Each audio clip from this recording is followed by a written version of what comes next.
سلامونه مې قبول کړئ قدرمنو او درنو ملګرو. کوم مفتی چې هلک سره بدکاری کړې وه هغه اخر هم نیول شوی دی او اوس یې په عدالت کې مکمل بیان ورکړی دی چې څنګه یو هلک چې صابر شاه نوم یې و هغه سره بدکاري وکړله او د هغې نه پس یې نورې څو ویډیوګانې راغلي دي. ټول معلومات او ویډیوګانې همدلته وګورئ ځکه چې په عدالت کې مکمل بیان ورکړی دی او حقیقت یې بیان کړی دی. نو دا ویډیو تر اخره وګورئ چې تاسو هم د دې حقیقت نه خبر شئ.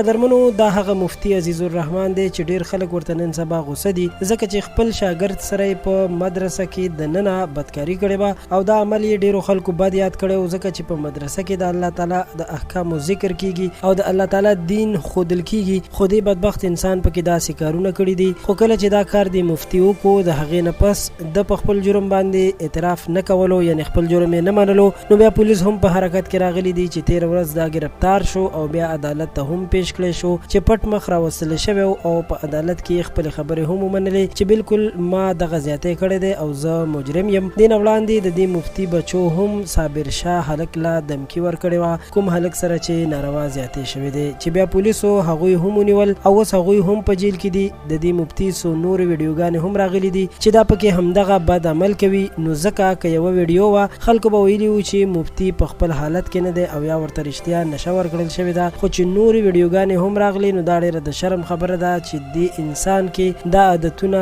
د مخکې نه موجود وو. اوس ټول خلک دې مفتی ته د سزا ورکولو غوښتنه کوي او خلک ډېر زیات غوسه هم دي چې سزا دې ورکړل شي. ډېرو مولیانو خپل بیانونه هم جاري کړي دي او دې مفتی ته د سزا ورکولو غوښتنه کړې ده. نو قدرمنو تاسو څه نظر لرئ چې دې مفتی ته څنګه سزا ورکول پکار دي؟ خپل نظر خامخا کمنټ کې ولیکئ. پښتو پوسټ چینل در سره هم سبسکرایب کړئ. ستاسو ټولو ډېره مننه.